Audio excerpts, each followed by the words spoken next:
Euclid space telescope. Euclid space telescope जो है news में आ गया है। अगर न्यूज में आने के पीछे इसका कारण क्या है?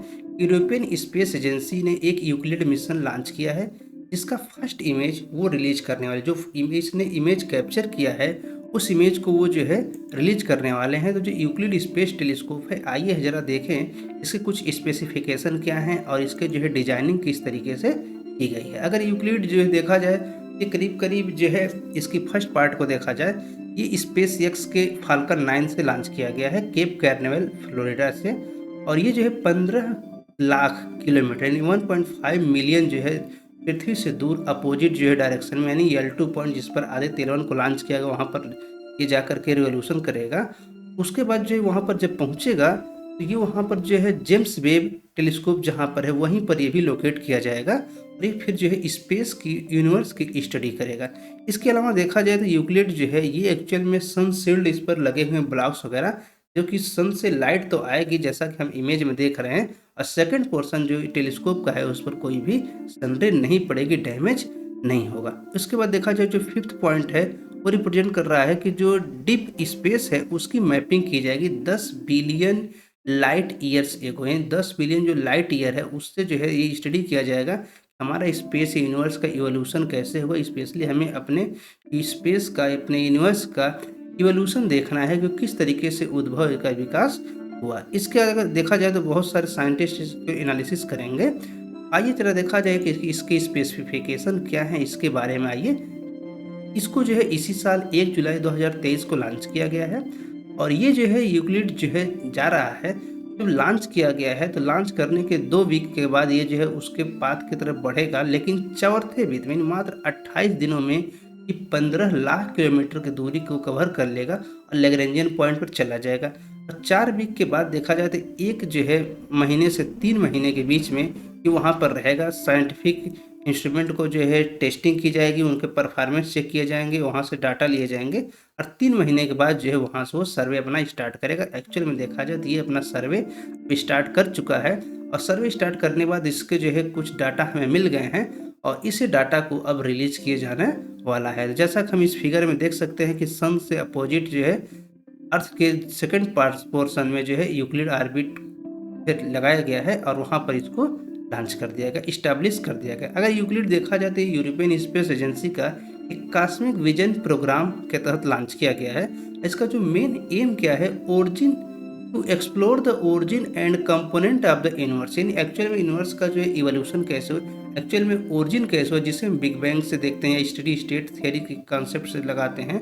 हमें एक्चुअली फंडामेंटल लॉ को चेक कर रहे हैं कि किस फंडामेंटल लॉ को यूनिवर्स एक्चुअली गवर्न करता है। क्योंकि जब ये बिग बैंग बात की जाए तो ब्लैक होल था, ब्लैक होल पर फिजिक्स के सारे नियम जो है काम करना बंद कर देते हैं।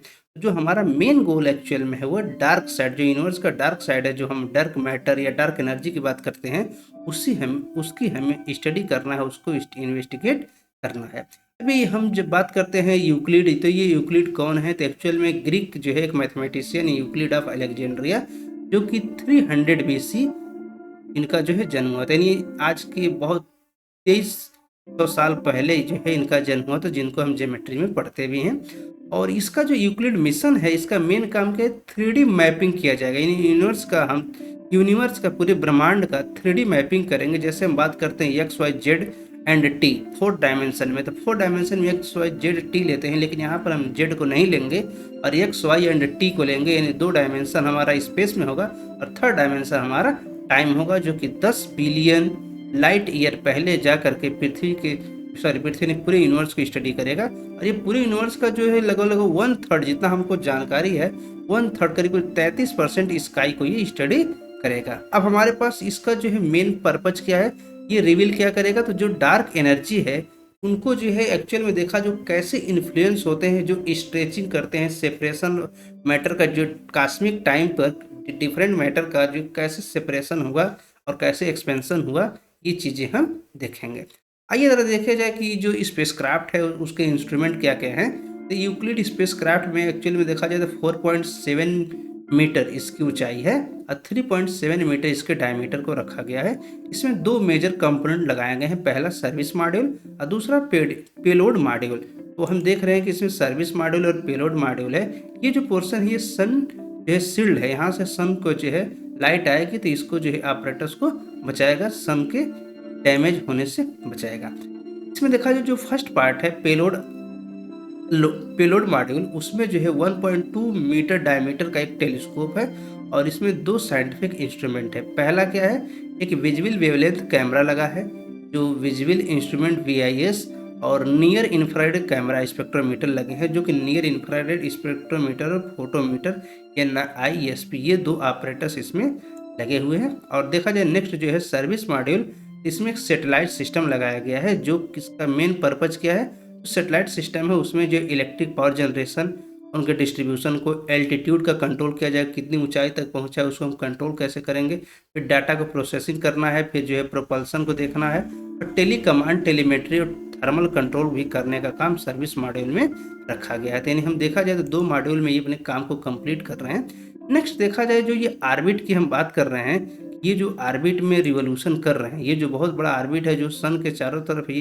रिवोल्यूशन करने वाले हैं, इस ऑर्बिट की भी अगर स्पेसिफिकेशन हम देखें तो ये करीब करीब L2 जैसा कि हमने कहा 15 लाख किलोमीटर दूर है अर्थ से बियॉन्ड में, यानी जो आदित्य 11 मिशन भारत ने लॉन्च किया है उसी पॉइंट पर जेम्स वेब को भी लॉन्च किया गया, उसी पर ये भी काम करेगा। इसकी जो लाइफ टाइम देखा जाए तो ये 6 साल है, लेकिन इसकी पॉसिबिलिटी है कि और भी ज़्यादा टाइम तक काम करेगा। अब देखा जाए जैसा कि हमने कहा कि यूनिवर्स के जो है जनरेशन, जो एनर्जी कैसे प्रोड्यूस, जो एनर्जी का मैटर, एनर्जी से मैटर कैसे बने, तो हम बात करते हैं जो है कि जो डिफरेंट फिजिकल फिनोमेना हम देखते हैं उन्हें स्टडी किया जाएगा।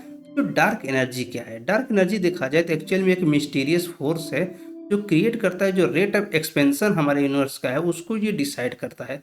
लेकिन हम देखें तो टाइम के साथ ये एक्सेलरेट हो रहा है, एक्चुअली जो हमारा एक्सपेंशन है वो एक्सेलरेट हो रहा है, स्लो डाउन नहीं हो रहा है। जैसा कि हम जानते हैं किसी ऑपरेटर्स पर, किसी मशीन को जब हम एक बार एनर्जी दे देते हैं, समय के साथ उसमें जो है फ्रिक्शन की वजह से स्लो डाउन हो जाता है, धीमा हो जाता है, रुक जाता है। लेकिन अगर हम इस यूनिवर्स को देखा जाए ये लगातार एक्सेलरेट हो रहा है, यानी हमारे पास कोई ना कोई ऐसी डार्क एनर्जी है जिसके बारे में हमें नहीं पता है। यहाँ डार्क का मतलब यही है कि हमें उसके बारे में कोई इन्फॉर्मेशन नहीं है, कोई ना कोई ऐसी एनर्जी है जो इसको एक्सेलरेट कर रही है। इसको देखा जाए तो करीब करीब माना जाता है पूरे यूनिवर्स का जो कंपोनेंट है ये 68% डार्क एनर्जी ही ऑक्युपाई किया हुआ है।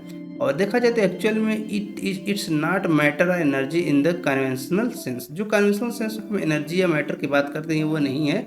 इसको सिर्फ हम एक पूरी तरीके से एक अननोन पार्ट है जिसमें हम कोई स्टडी अभी तक नहीं हो पाई स्पेसिफिक रूप से, इसलिए इसको हम डार्क मैटर या डार्क एनर्जी की संज्ञाएं दे देते हैं।